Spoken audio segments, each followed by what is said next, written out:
नश्वर जीवन तेरे हवाले, पग पग तू ही हमको संभाले।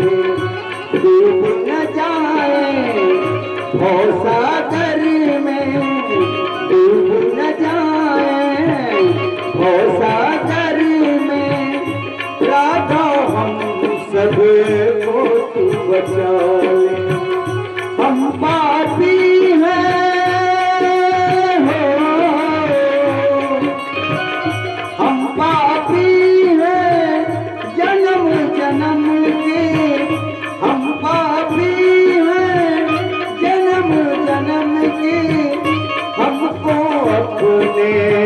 शरण बुला ले।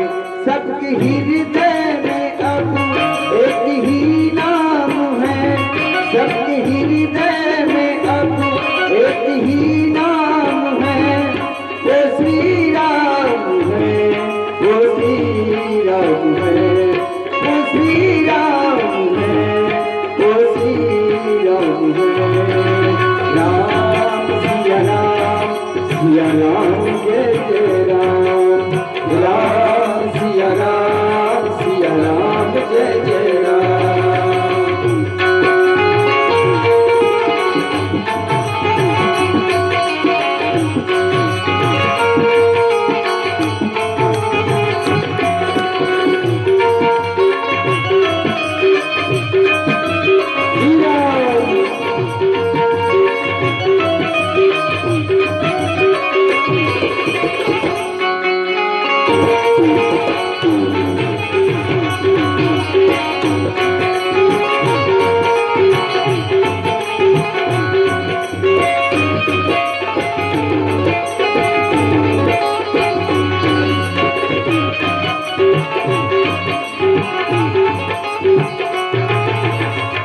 भजले भजले राम रमैया, ये जीवन किस काम बधैया।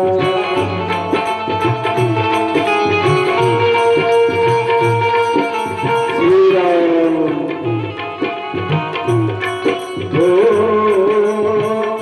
भजले भजले राम रमैया, ये जीवन किसे काम भैया। चलते चलते कब रुक जाए, चलते चलते कब रुक जाए, ये अपनी तकदीर का पहिया, ये अपनी तकदीर का पहिया। साथ न जाए मोल अटरिया, साथ न जाए मोल अटरिया, राम ही पार लगाए गैया। सबके हृदय में अब एक ही नाम है, सबके हृदय में अब एक ही नाम है, वो श्री राम है, वो श्री राम है, वो श्री राम है, वो श्री राम है। राम सिया राम जय जय राम, राम सिया राम जय जय राम, राम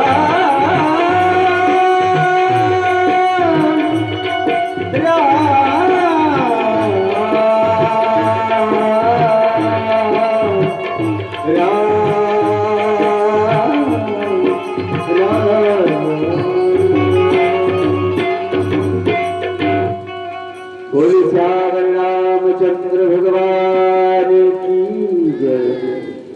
समस्त नगरवासी भगवान राम को समझा रहे हैं कि प्रभु मत जाइए, ये जो वन है बड़ा कठिन है महाराज, वहाँ सुख सुविधा का कोई सामान नहीं है। आप राजकुमार हो, आप सभी लोग ध्यान दीजिएगा। प्रभु सरकार राम सीता जानकी, तो स्वामी जी ने यहाँ तक कह दिया है जन कठोरपन धरे उस शरीर कैकेयी के लिए, कि मानो ऐसा लग रहा है कि आज संपूर्ण सृष्टि की जो कठोरता है वो कैकेयी के स्वरूप में यहाँ पर अयोध्या में आ गई। पूरा नगर गाली देता है, भला बुरा कहता है, लेकिन भगवान राम काका सुमंत के साथ निकल गए हैं नगर से। नगरवासी साथ में चले हैं। पहले दिन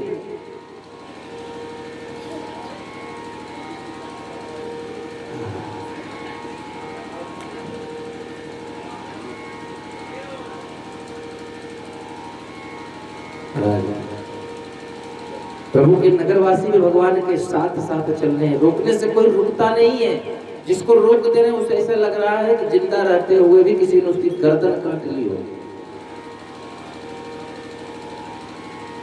ना वो जी पा रहा है ना वो मर पा रहा है। सब लोग इतने दुखी हैं।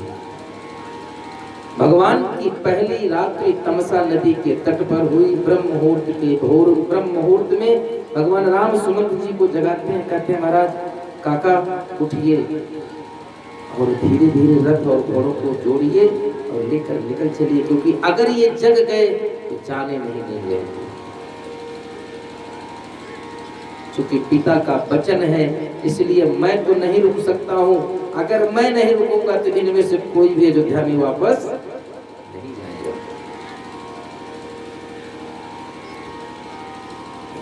सुमंत जी ने ऐसा ही किया।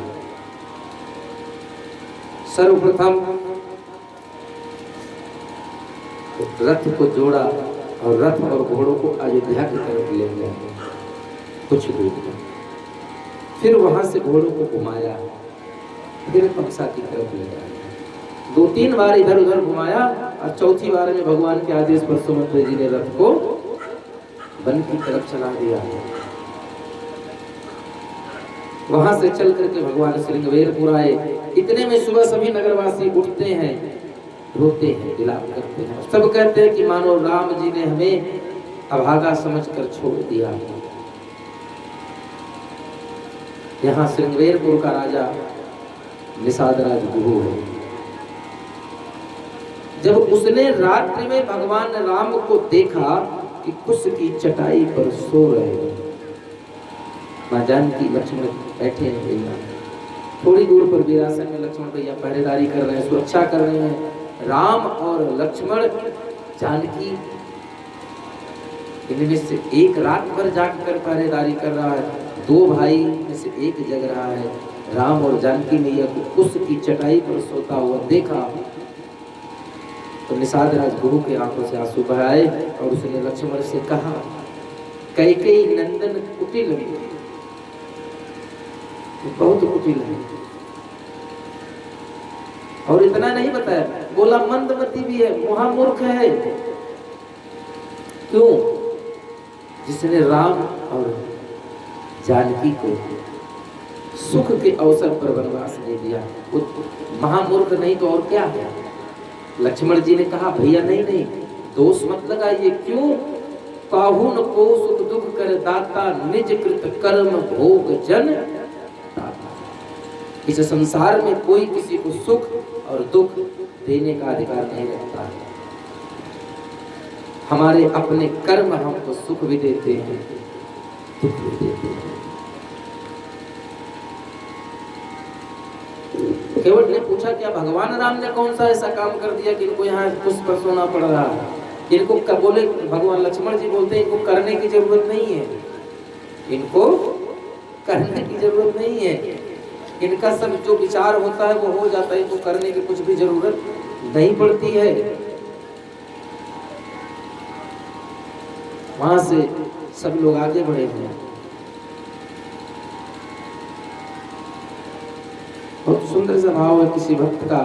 जब अवधवासी लौट कर आते हैं तो कहते हैं कैकेयी से कि कैकेयी तूने लूट लिया दशरथ के खजाने को, तू तरस जाएगी रानी सबसे मिलने मिलाने।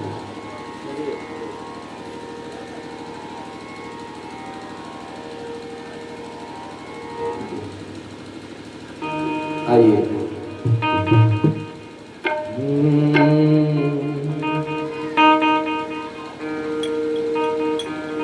कैकेयी तूने लूट लिया,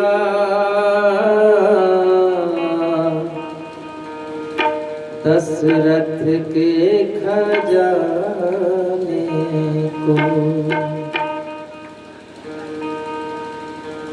तू तरस जाएगी रानी, ओ तू तरस जाएगी रानी, तू तरस जाएगी रानी, सबसे मिलने मिलाने को। कैकेयी तूने लूट लिया, दशरथ के खजाने को।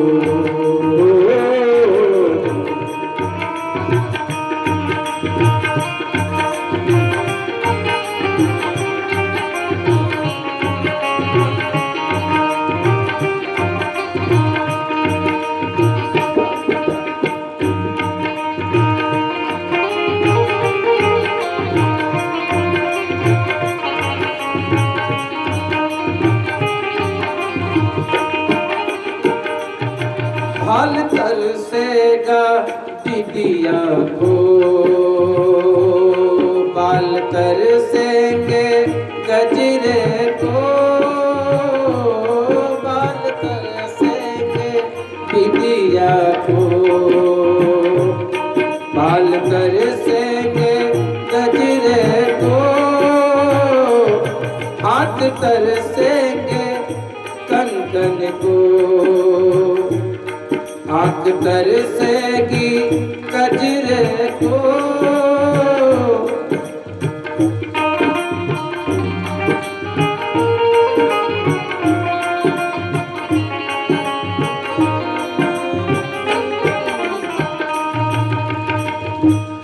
सब बताते हैं मस्तक बिंदिया को तरस जाएगा, सुहाग की निशानी तुम्हारे शरीर से हट जाएगी। तू तरस जाएगी रानी, तू तरस जाएगी रानी, तू तरस जाएगी रानी, मांग अपने सजाने को।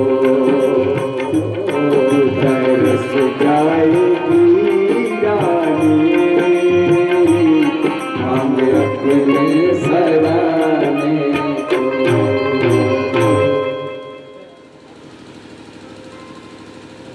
सभी लोग भला बुरा कहते हैं कि तूने खुद ही चुना रानी, सीधे नरक में जाने को। वहां से चल करके प्रातःकाल भगवान उठे हैं और पहुंच गए हैं भैया केवट के पास। देखिए हमारा मुख्य लक्ष्य है भरत चरित्र पर चर्चा करना। अगर आप लोग कहें तो हम बाकी के चरित्रों में चर्चा विशेष रूप से करें या भरत चरित्र पर ही करें। भरत चरित्र पर केवट के पास पहुंचे हैं। आप सभी लोग जानते हैं केवट से क्या संवाद हुआ है। मांगी नावर केवट आने का एक मार, सारी व्यवस्था है। केवट कहता है मैं नहीं आऊं, नाव नहीं दूंगा। क्यों? कहीं तुम्हारे मरम में जाना। जबकि गोस्वामी जी लिखते हैं लक्ष्मण हुई मरम न जाना, जो कुछ चरित्र रचा भगवान भी नहीं जान पाए हैं। प्रसंग बढ़ जाएगा, इसलिए संक्षिप्त में आप समझते चलिए। केवट भी नहीं कह रहा है। अंत में भगवान राम बार बार कहते हैं, केवट को बुलाते हैं। केवट नौका लेकर उस पार है, इस पार है, आता है। बहुत कुछ कहते हैं भगवान राम, लेकिन केवट नहीं मानता। कहता है महाराज जो प्रभु पार अवश्य का चाहूं, मोहि पद पदुम पखारन कहूं। मुझे पैर धुलने के लिए कहिए तब चढ़ाऊंगा। क्यों? छुअत शिला भई नारी सुहाई, पाहन तेन काठ कठिनाई। पत्थर की अहिल्या तैयार हो गई महाराज, इसलिए नौका पे चढ़ाने के पहले पैर धुलाऊंगा। बिना पग धुलाए नाथ नाव पर नहीं चढ़ाऊंगा। बरतीर मारे लखन, जब लो न पाए पखारी, रथ नौका पर नहीं चढ़ाऊंगा। प्रणाम नहीं किया। देखिए ध्यान दीजिए, यहाँ पर केवट ने प्रणाम नहीं किया। बहुत कहने पर, बहुत समझाने पर, जैसे ही भगवान राम ने अपना पैर कटौते में दिया है, एक पैर दिया, खूब मरम्मत से धुल लिया। भगवान से कहा दूसरा पैर लाइए। भगवान ने एक पैर उठा के जमीन पर रखना चाहा, बोला खबरदार नीचे नहीं रखिएगा, इसमें फिर से मिट्टी हो जाएगी। अरे बोले भाई एक पैर पर कितनी देर खड़ा रहूं?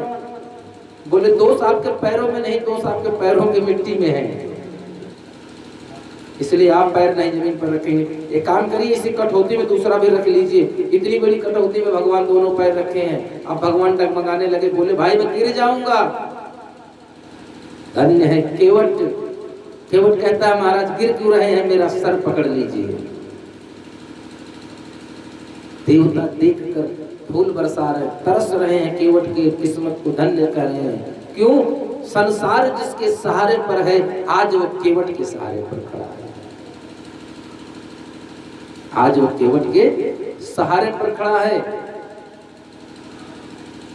हमारे गुरु भगवान कहा करते थे, महाराज दशरथ ने 2 साल 5 साल या 7 साल तक भगवान राम को गोद में उठाया है, लेकिन 27 वर्षीय राम को गोद में उठाने का सौभाग्य प्राप्त हुआ तो सिर्फ और सिर्फ केवट को मिला, बाकी किसी और को नहीं मिला।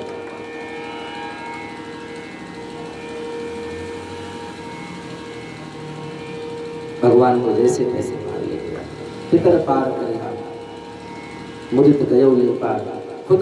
अच्छा जानते हैं केवट यहाँ भी कहता है महाराज, पात भर स्वहरी सकल सुत वारे वारे, केवट की जात कछु वेद ना उचारे हैं। हमें कुछ आता जाता नहीं महाराज, हमने कोई वेद शास्त्र नहीं पढ़ा है। मैं 100 की सीधी एक बात जानता हूँ, उस पार जाना है तो पैर धुलाना पड़ेगा। मैं नहीं कहूंगा कि महाराज पैर धुलाइए, जो प्रभु पार है अवश्य चाहूं, मोहि पद पदुम पखारन कहूं।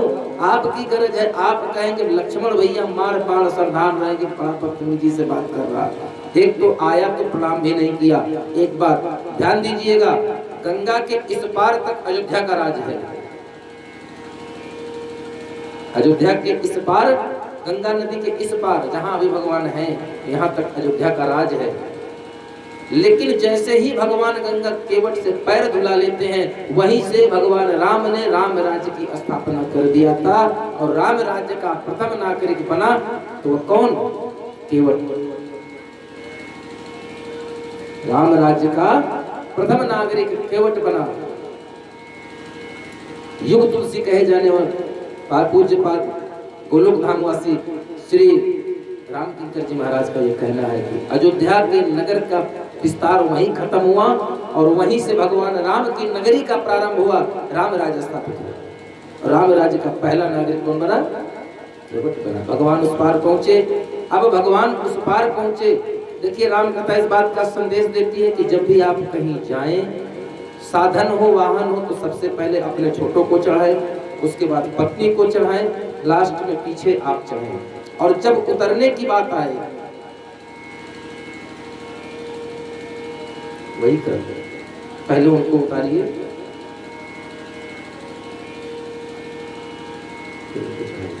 यहां जाते समय पहले आप चढ़ करके उनको चढ़ाना शुरू करें और वहां उतरने के समय पहले उनको उतार करके तब को देखें, कि न जाते समय चढ़ने के समय कुछ छूटने का संशय रहे और न उतरते समय कुछ खोने का डर रहे। भगवान राम संकोच करते तो कुछ दिया नहीं, पिए ही तीसिए जाने निहारी, मन मुदरी मन मुदित उतारी, कहे कृपाल लेहु उतराई, केवट चरण कहे अकुलाई। दौड़ कर चरणों में लेट गया महाराज, ना आज नाथ में का न पावा, अब कछु नाथन चाही मोरे। केवट रोने लगा महाराज, बोला कैसे ये अंगूठी में कैसे ले लूं आपके हाथों से? क्यों? क्योंकि ये अंगूठी सीता की है, जानकी की है, और जानकी मेरी पुत्री के समान है, मैं कैसे ले लूं? लक्ष्मण जी बोले पुत्री कैसे हो गई भाई तुम्हारी? तुम निषाद केवट, मैं अयोध्या का राजकुमार, हमारे भैया जानकी जी मिथिला की, क्या रिश्ता तुम्हारा बना? केवट देखिए, बहुत हमने कहा ना रामचरित मानस भक्ति से देखे, भाव से देखे। केवट कहता है महाराज, 2 पैर के 2 अंगूठों को धुल करके जनक ने इनको दामाद बनाया, सीता को दिया। और आज मैंने दोनों पैर पूरे पूरे धुले हैं महाराज। अब बताइए, पैर धुलने के नाते, पग धुलने के नाते क्या ये मेरे दामाद नहीं हुए? एक महाराज जनक हैं जो अपने बेटी को सब कुछ देकर विदा करते हैं। एक पिता के समान मैं हूं, मैं कैसा अधम बनूं कि बेटी के हाथ से उसके अंगूठी ढूंढ करवा लूं।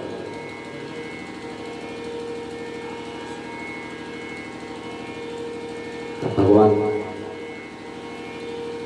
से कहता है, आज मैंने क्या नहीं पाया सरकार, मेरा दुख मिट गया। दुख कैसे मिट गया? मेरे पितरों को भी पार लगा दिया आपने, मिटे दोष, मेरे सब दोष दूर हो गए। क्यों? जब तक जीवन में दोष होगा दुख आपका पीछा नहीं छोड़ेगा। भगवान राम ने विश्वामित्र की यज्ञ रक्षा करते समय दोष को दूर फेंक दिया, और दुख बुखार आ रहा था, बुखार की दवा कर लिया, सुबाहु को मार दिया और मारीच को 100 योजन पार फेंक दिया। वही मारीच है जो दोष है पुनः लौट कर आया और जानकी मैया का हरण रहता है। इस प्रकार भगवान राम केवट का बड़ा सुंदर संवाद हुआ। भगवान वहां से चले हैं और चलते चलते भगवान, अरे भगवान हंसते हैं। वो जब भक्तों का भाव बनता है ना तो भगवान हंसते हैं। सुन के वट के बैन प्रेम लपेटे अटपटे, दिहसे करुणा ऐन चितई जानकी लखन तन। सबको देखकर हंसते हैं। आइए हम धीरे धीरे आगे बढ़ते हैं। भगवान राम को गंगा के उस पार उतार करके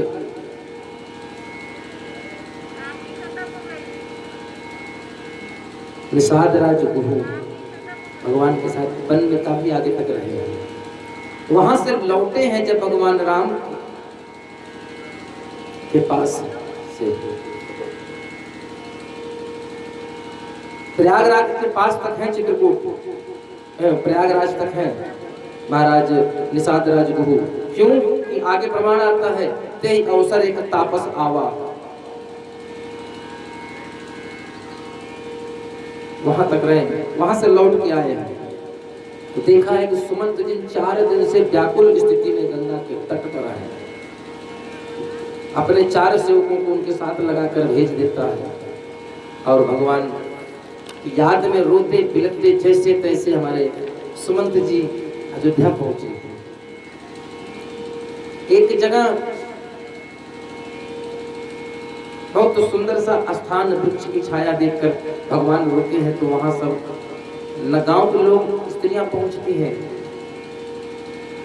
एक देवी बट छाह भली दास मृदुल तृण पाक, कहई गवाई छिनक श्रम गौनव अवहि की प्राप्त। पहले तो पत्ता बिछा दिया कि हाँ बैठकर आराम कर लीजिए, थक गए हैं। बिना मांगे एक लोटे में पानी भर के ले आई, बोली थोड़ा हाथ पैर धुल कर कुछ जलपान कर लीजिए। अभी जलपान के लिए जल दिया नहीं, तब तक एक तीसरी दौड़ कर आई, बोली अब ये जाएंगे कि कल सुबह जाएंगे। मैंने एडवांस व्यवस्था कि आपको यहाँ से अभी आगे जाना नहीं है, रुकना है। ये बड़ा सुंदर सा प्रेम भाव है भक्तों का।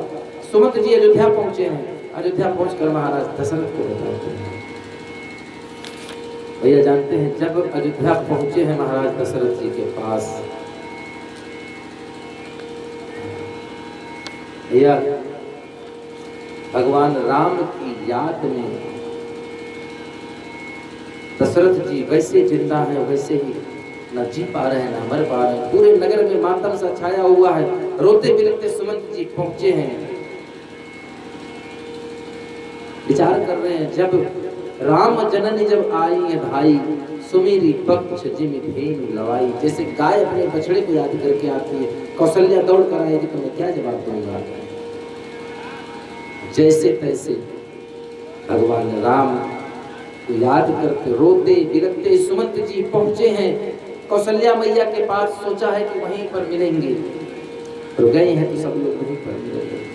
जैसे ही राजा दशरथ ने यह सुना कि राम लक्ष्मण सीता कोई नहीं आया, तब कहते हैं सखा राम सिय लखन ज तहां मोहि पहुंचाओ, नाहित चाहत चहन अब प्राण कहूं सतभाव। सत्य की कसम खाकर कहता हूँ, या तो वहां पहुंचाओ, नहीं तो आज मेरे प्राण छूट जाएंगे। माँ कौशल्या समझाती हैं, राम 14 वर्ष के लिए बन गए हैं, जीवन भर के लिए नहीं गए हैं। आप धैर्य रखिए, ये दुख के बादल 14 वर्ष बाद कट जाएंगे, राम वापस आएंगे। लेकिन राम के दर्शनों के लिए आपको अपने प्राण को रोक कर रखना होगा। राजा दशरथ कहते हैं, राम रहित धिग जीवन आशा, बिना राम के इस जीवन की कोई आशा नहीं है। राम महाराज दशरथ को आप सभी लोग जानते हैं, श्रवण कुमार के माता पिता का श्राप था, पुत्र वियोग में मरना और अंत्येष्टि कर्म के लिए तुम्हारी मिट्टी को पुत्र की प्रतीक्षा करनी पड़ेगी। और दोनों कार्य हुआ महाराज, जानते हैं।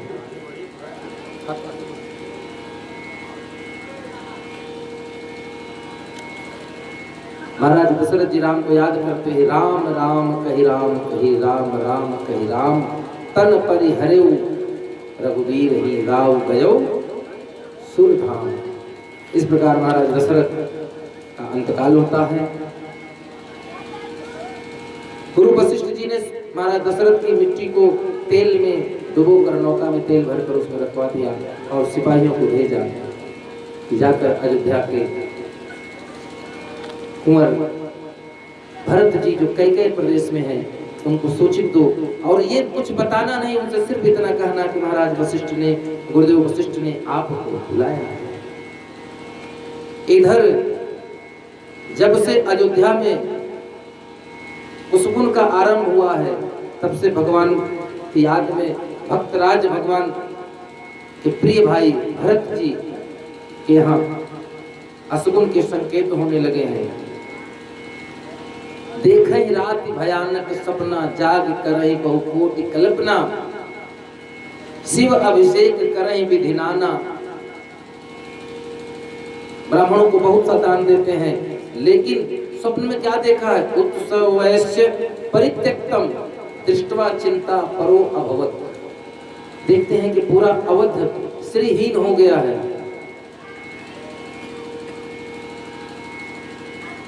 आइए ऊपर आइए, श्रीहीन हो चुका है। यह सुन करके भरत जी को संदेश मिला। भरत जी ने तत्क्षण बिना समय गंवाए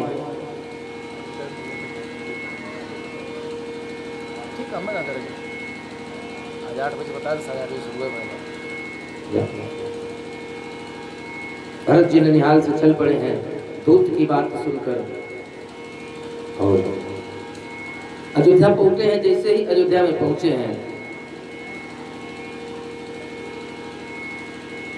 रानी के अलावा अयोध्या में भरत जी का कोई स्वागत करने वाला नहीं है।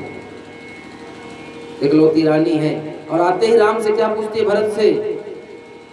आवत सुत सुन कैकेयी नंदन हर्षि रघुकुल जलरो चंदन सजी आरती मुदित उठदाई द्वारे भेंट भवन ले आई।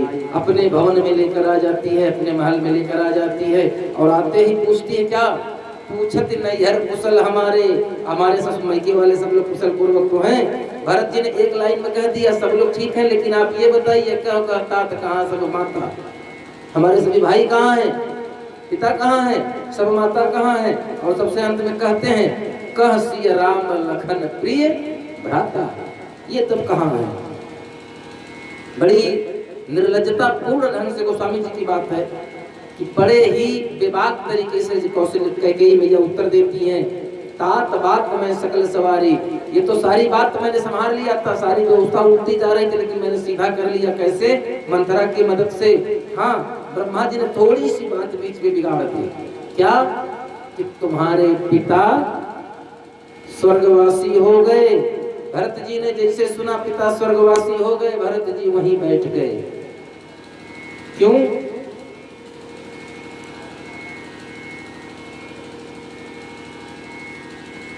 पिता का मरना सुनकर के किसी को भी धोखा हुआ। लेकिन दूसरी बात जैसे ही कहा कि राम और लक्ष्मण सीता वनवासी हो गए हैं, भरत जी वहीं मूर्छित हो गए। सब लोग बहुत संभालते हैं। तम प्रत्युवाचम कैकेयी प्रियवद घोरम प्रियम अजानंतम प्रजानन्ति राज्य लोभेन मोहिता।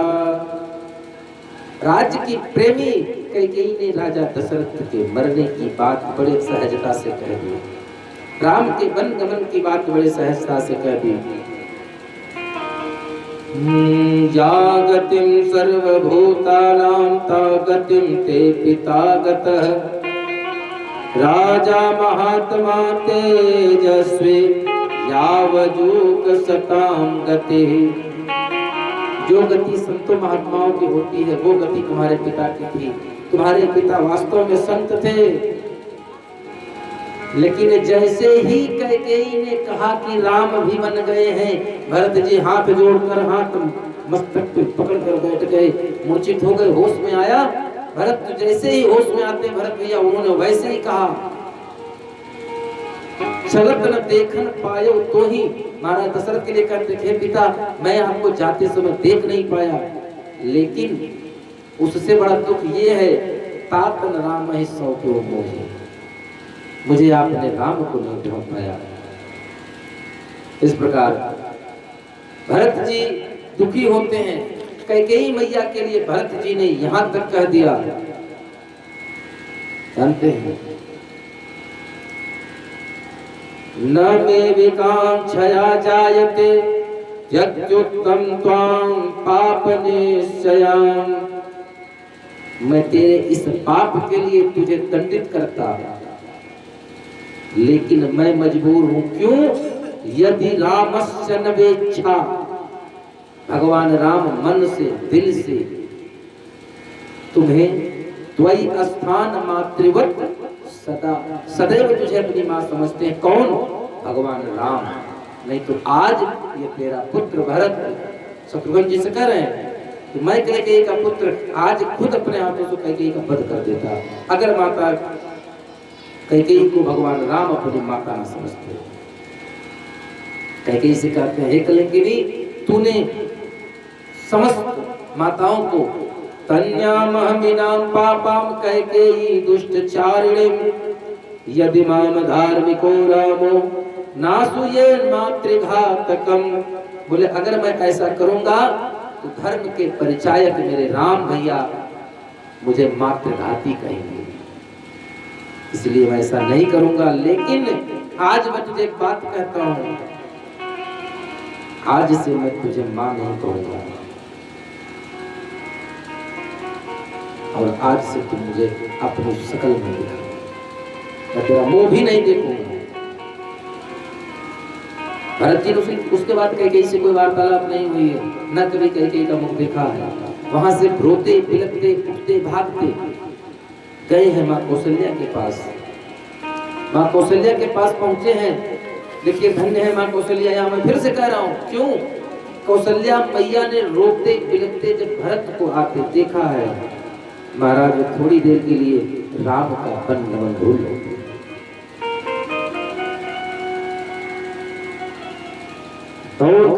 अच्छा, इधर बीच में ही मंथरा मिल गई, घुमगी लात को ऊपर तक मारा, कमर पे लात मारा, गिर पड़ी, कमर टूट गया, टूटे ऊपर फूट कपारू। लेकिन उठी तो फिर क्या कह रही है, इस जमाने में भला करने वाला नहीं है, किसी का भला करो तो उनका यही गति होती है। शत्रुघ्न भैया कहते हैं, अच्छा रुको रुको, मैं समझ गया, चोट सर में लगी थी, इलाज कमर का किया है, लगे घसीटन धई धई झोंटी। कारण है, वही कारण है कि भरत जी के भय से सरस्वती विलुप्त हो गई है प्रयागराज में, क्योंकि सरस्वती का वास कहाँ हुआ था, मति भ्रम कर दी थी। और जब लक्ष्मण जी शत्रुघ्न जी ने देखा कि भी इसकी बाणी शुद्ध नहीं हुई, उमंग लाग के ऊपर तक मारा, ऊपर पे मारा, टूट फूट गया, लेकिन शुद्धता नहीं आई। तब शत्रुघ्न भरत जी का इशारा हुआ, शत्रुघ्न जी ने धर लगे घसीटन धई धई झोंटी।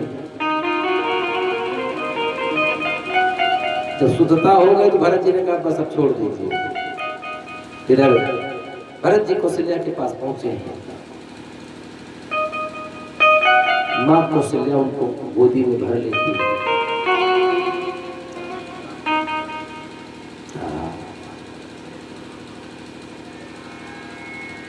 भरत जी कहते, माँ पिता का मरण हो गया, भैया राम बन गए, सबका कारण मैं बना, आज मेरे ये प्राण छूट क्यों नहीं जाते, क्यों नहीं इस शरीर को छोड़ देते, किस कारण से मैं जिंदा हूं। कौशल्या भैया अपने बेटे राम का वनगमन भूल गई तो भरत को समझा रही है कि हे भरत, ये दुख के बादल हैं, ये समय खराब है, आज अवध पर समय खराब है,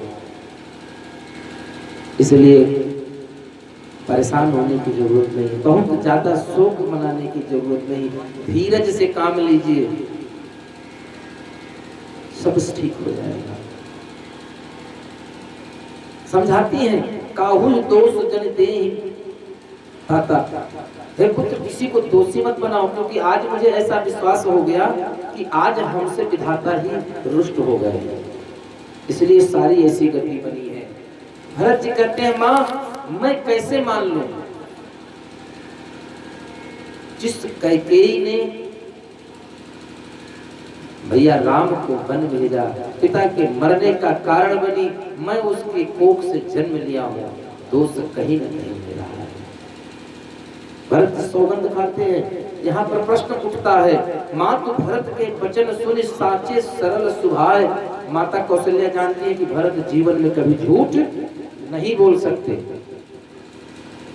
फिर भरत जी सौगंध क्यों खा रहे हैं।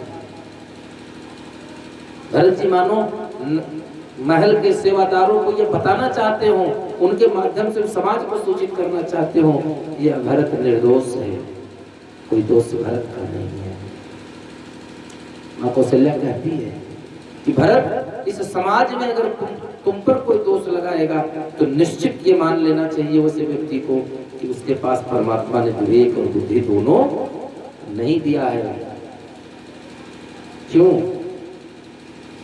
भरत राम ही की अनुहारी परछाई, भरत राम की परछाई है, और परछाई हमेशा शरीर के अनुरूप चलती है, शरीर परछाई के अनुरूप नहीं चलता, शरीर चलती है, परछाई चलता है, शरीर बैठ जाती है, छाया बैठ जाती है। भरत जी अचानक माँ कौशल्या की गोद से छटक कर बाहर निकलते हैं और महल में इस कोने में उस कोने में पलंग के नीचे यहाँ वहां ढूंढते हैं, कुछ ढूंढ रहे हैं। माँ कौशल्या दौड़ कर आती है, पकड़ती है, रोकती है, छोटे बच्चे के समान समझा रही है, पूछ रही है, बेटा क्या ढूंढ रहे हो, तुम्हारा क्या खो गया जो तुम ढूंढ रही हो। भरत जी कहते हैं, माँ मैं अपना दुर्भाग्य ढूंढ रहा हूँ। भरत जी कहते हैं, माँ मैं अपना दुर्भाग्य ढूंढ रहा हूँ। कौशल्या कहती, बेटा तेरा कोई दुर्भाग्य नहीं है। भरत जी कहते हैं, माँ झूठी सांत्वना मत दो, ये मेरा ही दुर्भाग्य है जो आज पूरे अवध को भुगतना पड़ रहा है। मैं ननिहाल चला गया लेकिन मेरा दुर्भाग्य यहाँ रह गया। आज मेरा दुर्भाग्य है कि मेरे भैया राम वन में है। पिता सर्ववंशी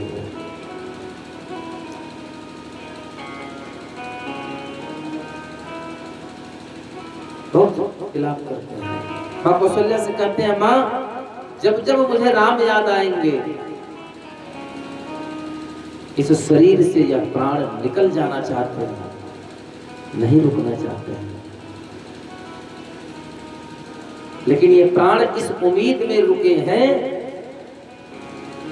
जब कभी भैया राम से आमना सामना होगा तो हमें ये विश्वास है कि मेरा भैया मुझे गलत नहीं समझेगा, मुझे अपना लेगा, मेरे अपराधों को क्षमा कर देंगे भगवान राम। राम भर दो सुख समझाने, ये कौशल्या के भाव है। दोनों पुत्रों को बराबर समझती है कौशल्या। भगवान राम के बन जाने के बाद गुरु वशिष्ठ जी बुलाते हैं भरत जी को। वहां से आने के बाद भरत जी कहते हैं, भरत जी से वशिष्ठ जी कहते हैं कि हे भरत, महाराज दशरथ के वचनों के अनुरूप महाराज के वचन पालन के लिए राम वन को गए, अब तुम्हारा कर्तव्य बनता है कि तुम अयोध्या का राज्य संभालो। भरत जी कहते हैं धात्री फलम सदा पथ्यम कुपथ्यम बदरी फलम। आंवले का फल हर समय खाने के लिए शास्त्र बताता है, आयुर्वेद बताता है, लेकिन बेर का फल हर समय नहीं खाया जाता। धात्री फलम सदा पथ्यम कुपथ्यम बदरी फलम।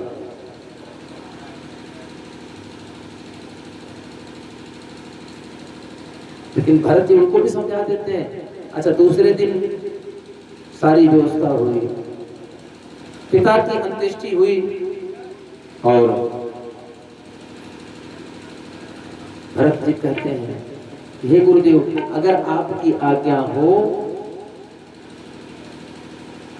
तो तिलक की सारी सामग्री एकत्रित की जाए और वन में ही जाकर के भैया राम को वही राजा तिलक कर दिया जाएगा और भैया राम और लक्ष्मण जानकी मैया के साथ उनको अयोध्या भेजकर हम और शत्रुघ्न दोनों भाई वन में रहेंगे। ऐसा कहकर भरत जी पिता महाराज वशिष्ठ से कहते हैं। अंत्येष्टि संस्कार हुआ, चल पड़े हैं, मार्ग में भरत रो रहे हैं। भरत को वशिष्ठ जी समझाते हैं, सुनो भरत भाभी प्रबल बिलख कहो मुखनाथ, हानि लाभ जीवन मरण जस अपजस विधि हाथ। ये सब ब्रह्मा के हाथ में है।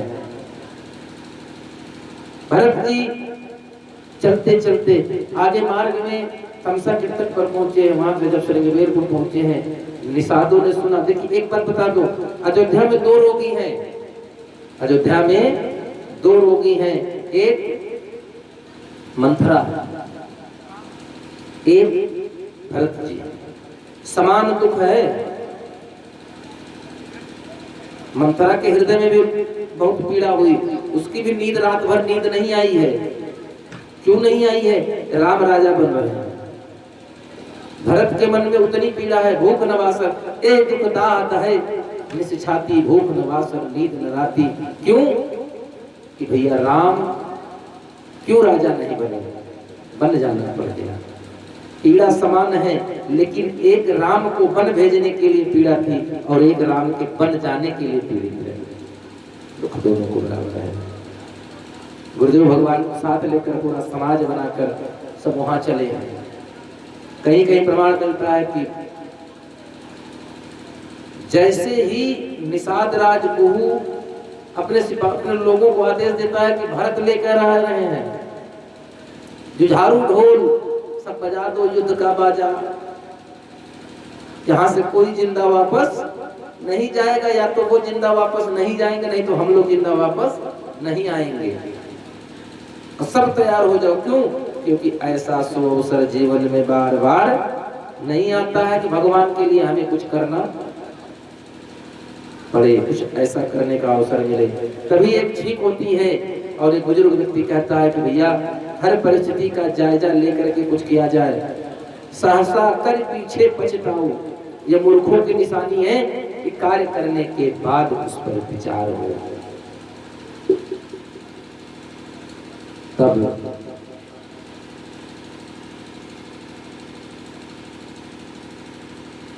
सूचना के लिए वहां पर भोजनादि की व्यवस्था, नाश्ते की पानी लेकर गए हैं, जल जलपान की व्यवस्था लेकर गए हैं। और देखा जैसे ही गुरुजी ने बताया कि ये कौन है, बोले भैया के राम के मित्र हैं निषाद राज गुहू। भरत जी दूर से ही रथ छोड़कर दौड़कर गए हैं और गले से लगाया। वशिष्ठ जी ने पूछा, कहा महाराज भरत, तुम चक्रवर्ती सम्राट अयोध्या महाराज दशरथ के पुत्र हो। इस समय मौजूदा भगवान राम के अनुपस्थिति में राजा के वचनों के अनुसार राजा हो। ये श्रृंगबेरपुर एक छोटा सा नगर है, उस नगर का राजा है। आप सूर्यवंशी क्षत्रिय हो, ये निषाद है। बहुत अंतर है। आपने इसको गले क्यों लगाया? बोला महाराज मैं कुछ नहीं जानता हूँ, सिर्फ इतनी जानता हूँ कि ये मेरे भैया राम का मित्र है, इसने मेरे भैया की सेवा करी है। आज मुझे यह मेरे भैया की समान दिख रहा है। बड़ा बृहद सो चरित्र है, कितना वर्णन किया जाए, कहाँ तक किया जाए, समय को भी देखना है। भरत जी निषाद राज गुरु के साथ वहां से आगे बढ़े हैं, गंगा के तट पर आए हैं, केवट से मिले हैं। यहाँ पर गुरु वशिष्ठ ने केवट को राम का प्रिय जानकर दूर से ही उसने दंड प्रणाम किया है, और केवट को वशिष्ठ जी आशीर्वाद देते हैं, राम प्रिय जानी, राम का प्रिय जानकर केवट को आशीर्वाद दिया है। भरत ने गले से लगाया है, सबको साथ लेकर 500 बेड़ों में, ऐसा प्रमाण मिलता है कि 500 बेड़े एक साथ नदी में उतारे गए हैं, और उन बेड़ों में सब लोग गंगा नदी को पार किया है। कुछ ऐसे भी लोग रहे जो पैदल गए हैं, मतलब नदी में तैर कर गए हैं, और कुछ ऐसे भी रहे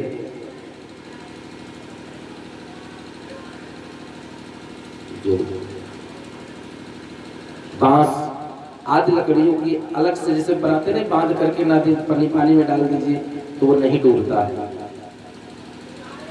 बेड़ा जिसको कहते हैं।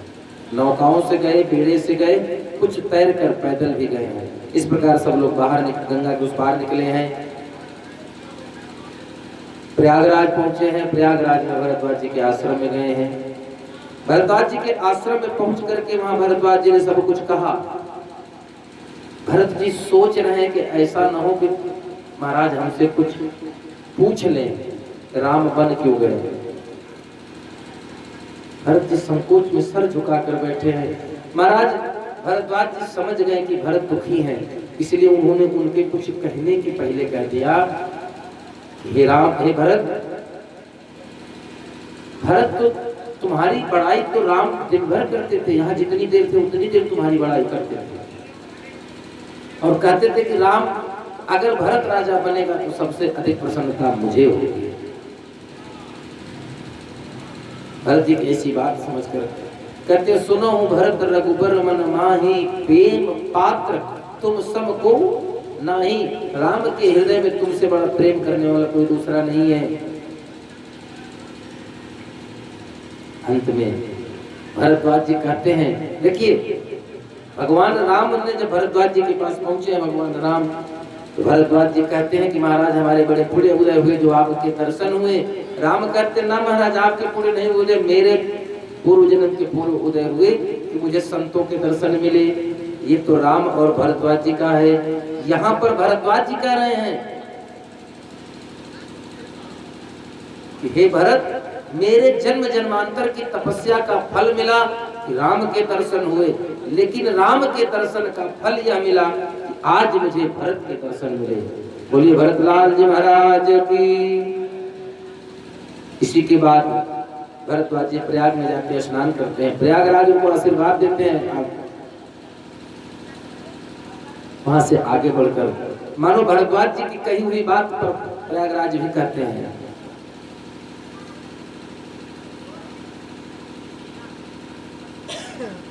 जो भरत है वही राम है, भरत राम ही की परिछाई, एक दूसरे से पृथक नहीं है।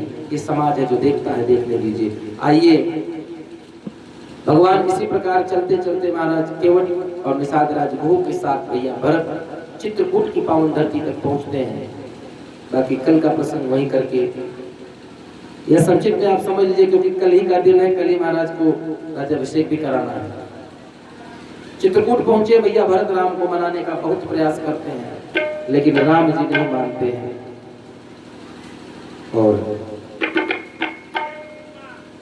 प्रयास सारा विफल हो जाने पर भरत जी राम से कहते हैं कि प्रभु कुछ तो दीजिए, कैसे हम जाएं, क्या करें। तिलक का साजो सामान लेकर गए हैं। खड़ाऊ जब मिला तो चूंकि भरत जी ने कहा था मोरे शरण राम की पनही, तो खड़ाऊ दिया है, भरत जी ने सर पे रखा। तो राम ने कहा सुनो भरत, तुमने तो कहा था मोरे शरण राम की पनही। तो भरत जी ने हाथ जोड़ा, बोला महाराज मैं आज भी वही बात कह रहा हूँ कि मोरे शरण राम की पनही। बोले लेकिन खड़ाऊ को सिर पर क्यों रख लिया, जब पनही शरण में है तो खड़ाऊ सर पे क्यों हो गया, शीर्ष पर क्यों गया। बोले महाराज ये खड़ाऊ वो है, जूता ऐसा होता है, ध्यान दीजिएगा हमारी बात पर, जूता पैर की हिफाजत करता है ना, आप जूता क्यों पहनते हैं? पैर की सुरक्षा के लिए। लेकिन वो जूता पैर को पकड़ कर रखता है, लेकिन खड़ाओं को कौन पकड़ता है? पैर पकड़ता है। अगर जूता होते हुए जूता निकल कर भाग जाता है कहीं दौड़ते समय, आदमी कहता है जूता बहुत खराब है, ढीला हो गया, खराब हो गया है। लेकिन अगर खड़ाऊ निकल जाता है चलते समय तो आदमी खड़ाऊ को दोष नहीं देता, यही कहता है कि हमारे अंगूठे की पकड़ कमजोर पड़ गई थी। भरत जी कहते हैं महाराज ये खड़ाऊ वो खड़ाऊ है जिसको राम ने संभाल रखा है, इसलिए ये शीर्ष पर है। और वो पनही कहाँ थी? मोरे शरण राम की पनही। मुझे शरण अगर कहीं मिल सकती है तो राम की पनही में मिल सकती है। क्यों? कि जो पनही राम की रक्षा कर सकता है वो उनके पैरों की, वो इस भरत की भी रक्षा करेगा। लेकिन जिस खड़ाऊ की रक्षा राम कर रहे हैं वो खड़ाऊ सदैव भरत की रक्षा करेगा, पूरे अवध की रक्षा करेगा। इसी के साथ भरत जी खड़ाऊ लेकर के अवध आए। अयोध्या के पाइज्जत सिंहासन पर रखा गया और लेकर आए हैं तो भरत जी से पूछा किसी ने कि खड़ाऊ क्यों लेकर आए हो? बोले राम सीता कहाँ है? बोले दाहिने पैर में राम है और बाएं पैर में सीता मैया है। भगवान राम और सीता मैया के पैरों में मिलाकर 24 निशान हैं। एक बराबर के जो निशान भगवान राम के दाहिने पैर में है वही निशान भगवान माता जानकी के बाएं पैर में। इस प्रकार भरत जी नंदीग्राम में आकर 14 वर्ष नंदीग्राम में तप करते हैं। भगवान राम वहीं से आगे बढ़े हैं। बाकी कल की कथा थोड़ा सा रोचकता बढ़ा करके हम लोग सीधे प्रवेश करेंगे। आइए चलते चलते एक छोटा सा भजन हमारे भैया जी के मुखारबिंद से, तत्पश्चात आरती। अरे आरती बनाइए तब तक संकीर्तन हो जाएगा। संकीर्तन खाली करा दीजिए, आरती तैयारी कर लीजिए। बोल श्री रामचंद्र भगवान